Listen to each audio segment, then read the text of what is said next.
And we are here with a very special guest right now. Not just a guest, but the man himself, the father, the bear, the legacy, Paul Ambrosius, our father. Hello, Daddy. How are you? Hi, Dad. Who was in Somerset? Yes, what in Somerset? Yeah. We'll get a picture. Land. Yes, we'll get a picture of Somerset back in the late 1300s. No, it's fine, just joking. But what we want to talk about today, we're actually bringing Dad onto this because people have asked us many questions about the first podcast and what our parents thought. So we just thought it made sense to get Dad to get his take on the first episode that he's exclusively listened to.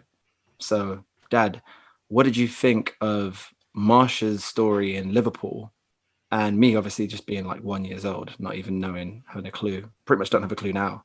But what did you think about the butterfly story and the episode itself? At the time, I was talking to this about this to somebody yesterday, and it brought back all the feelings of my sort of having my very young daughter come into the living room all excited, stroke shocked, which was a new expression for her because she wasn't that old, so she hadn't gone through the gamut of expressions yet. She hadn't sort of expressed every emotion that was to come. So she was so young, and so I knew there was something odd going on. But when she said what it was, she's seen a giant butterfly, and I was sort of placating her by saying, "Oh, it was just probably a big moth that was flying around the light, and when moths fly around a light, they cast a huge shadow." And I was going for all the logical explanations for it to make sure that every parent has a fear of their children suffering sort of nightmares or night terrors, even. So yeah, it was a little bit scary, and so I just did my best to placate her, and then she said no. She convinced me that whatever it was she saw, that's what it was she saw. So to the point where I'd always remembered it, but she always kept it on the agenda anyway. Growing up, she goes, "I saw that butterfly. I know you think I was like just a little kid saying things, but I saw it like I explained it at the time. So I was never allowed to forget that she told me in the way that she did. So I took it in the way that most people, most cynics would take it, in a sense. But obviously I had to temper my cynicism with sensitivity to my very young daughter. So I didn't sort of dismiss it out of hand and do the 1940s response of, "Oh, get out of here." You don't know what you're talking about, man. Don't let them butterfly out here. So even to this day, you can fully recall me telling you that as a kid. I remember that we've got pictures of the kitchen, and I listened to you in the first episode of this, and you described the kitchen perfectly. There was a little table benchy thing right in the middle of a very small kitchen, and the door that went out onto the fire escape, which was a sort of spiral staircase going into the yard. We were on the first floor. Right. And it was glass. It was frosted glass. Frosted. So I've been looking for this term. I've been like, no, it wasn't glass. It was see-through. It was see-through with cuts. Frosted. And it looked like, Marsha was like, it looked like shattered glass, but it wasn't shattered. No, all right. Frosted. Thank you, Dad, for being Thanks for our level of education just came out. Appreciate it. With the butterfly, you'd said that cognitively, I always put this like this, you were an adult. So to where your memories are and how you think of things, you did just tell us that you could sense and know that what Marsha was saying was absolutely true and real. But yeah, she had a look on her face that was new. It was a new thing. But this is where I get, as a parent now, slightly freaked out, because I know what I'm like now. And I don't know how I would react if Taylor came up to me and said the same thing now, how I would react. That's and right. That's where I don't know if but times you're are different. You're different to me. You're a little bit more. Be careful what you say now. Yeah. You're more open to things. I mean, I'm open to everything, but I'm still I've got the, let's say I've got the baby boomers cynicism going on. It's like being, if you're a Catholic, you have probably guilt sewn into your DNA, and a lot of Catholics will admit to that. But even if they're lapsed and no longer Catholic, they'll still have that guilt. But like being from my particular generation and Liverpool as a whole, we were the most cynical people in the world. You know, if somebody gave you, you can comment on it later, but my mantra has always been with you guys: where's the suitcase? Where's the suitcase? Right. Yeah. And I understand where that comes from now, because if you can't see it, it doesn't exist. Never happened. Exactly.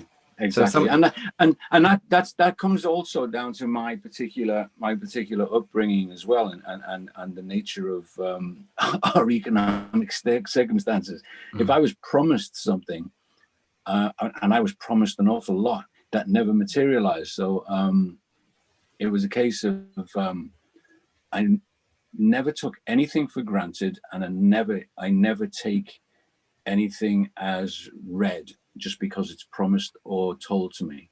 Right. So that's why my cynical sort of bone is sort of sometimes a little bit debilitating. Your cynicism, it benefited in our ability to kind of brush certain things under the rug, to go, no, if it's not concrete, I can actually move on from this and kind of get on with it because of your cynicism. Wow. I feel like if you were entirely, I believe you, it would be like, well, now what? What do we do? Yeah. If you wholeheartedly support what it is that what were we going to do? That's move out? Like it got. There's a gray area there. This would be a Carol Ann situation. I think the butterfly thing is on one level, and I suppose this is why you've got me on the program here, but I can attest to the fact, being a dyed-in-the-wool cynic, that everything went down as we've discussed just now. You did come to me with a very urgent, not seen before look and demeanor on your 4 to 5 year old face that took me aback, and said to me that you'd seen a giant butterfly that covered the whole of that frosted glass back door in the kitchen.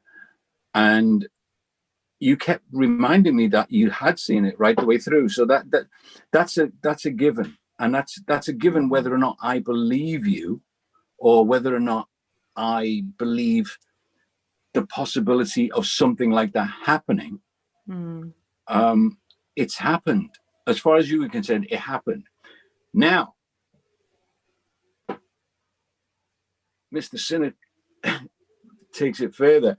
You, Marvin, jumped into Camberwell, fast forward, and came with your story about a certain tattoo you're wearing right now. I'm not gonna spoil anything. It would be a huge spoiler, but in terms of looking at you both, I can recall people commenting in a very complimentary way on the way, because I used to have you guys with me everywhere, didn't I? You came into my workplace. I had you playing basketball.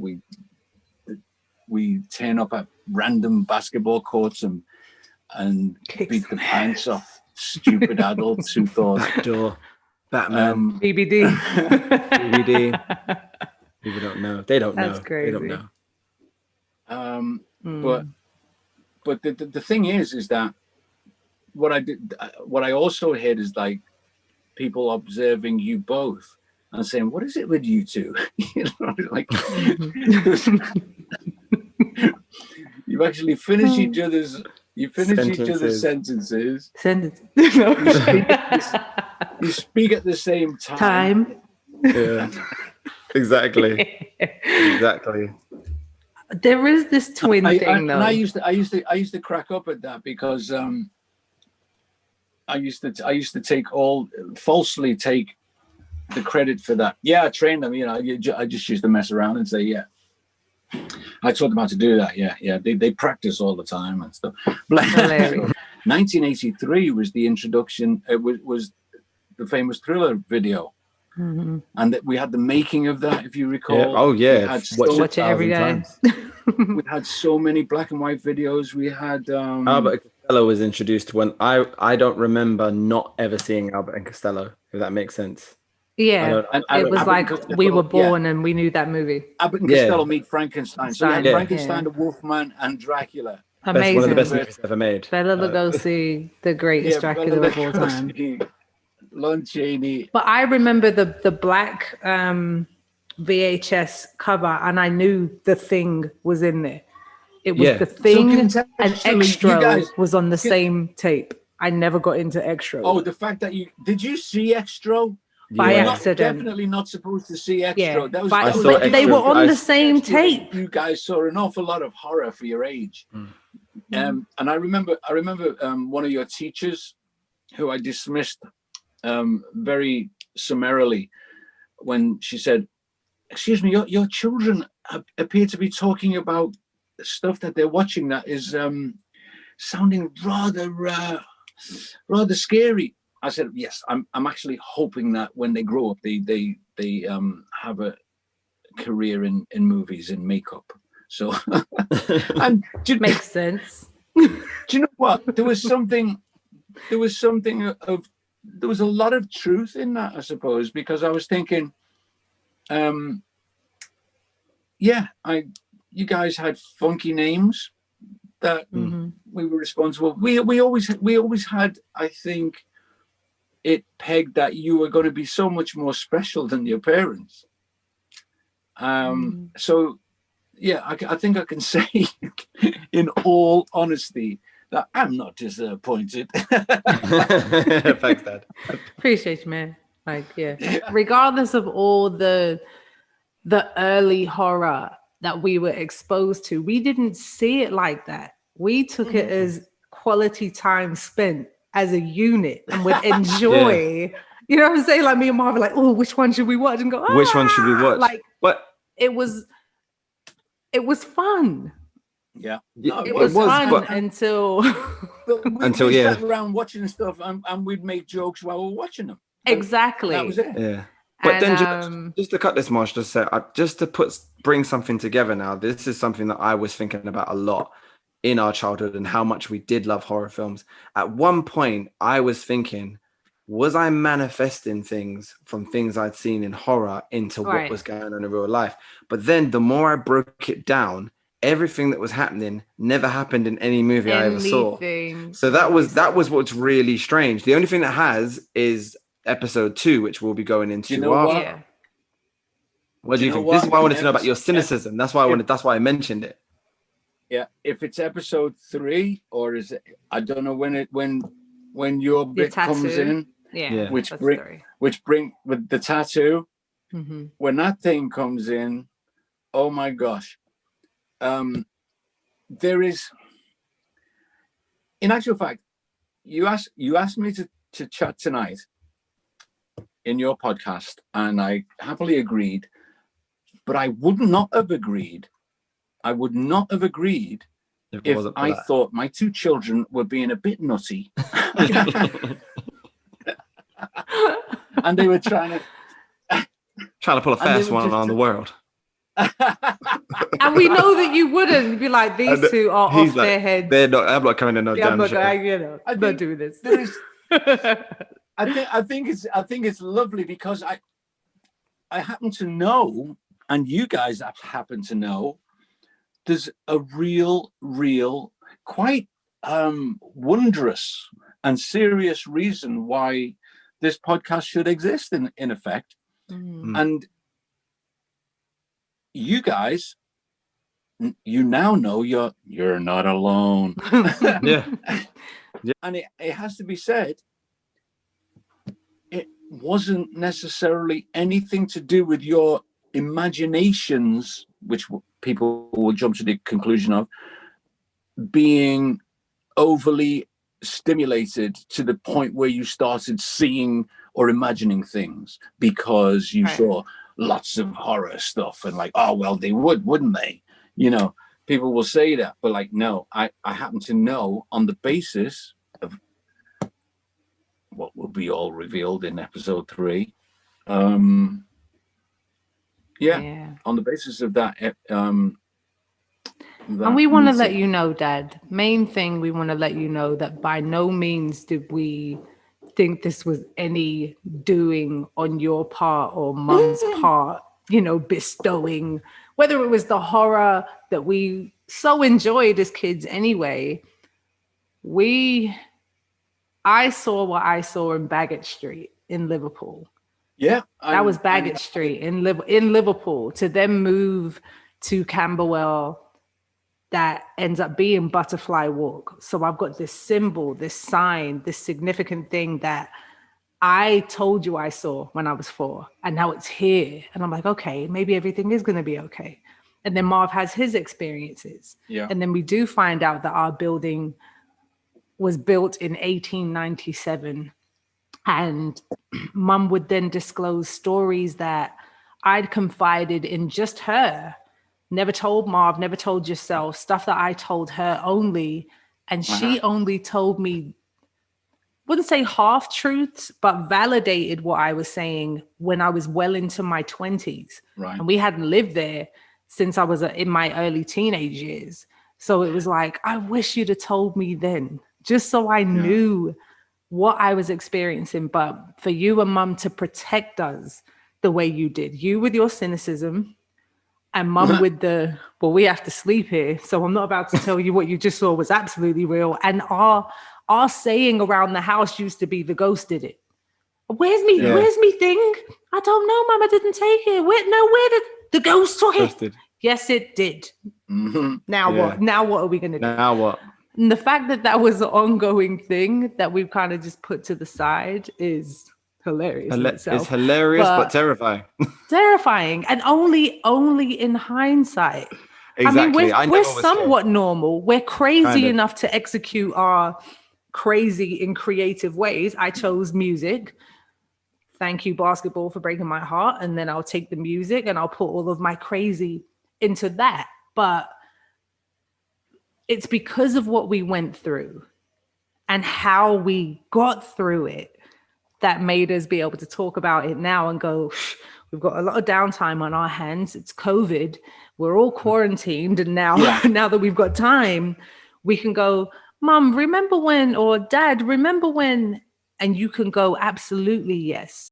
Some people would be going, that guy is just so irresponsible. Look what he's done. His kids have got to come on this podcast now and seek some sort of therapy from the world. My wife's the therapist. I'm fine. I got a friend. They're qualified. I'm okay. You got a friend in me.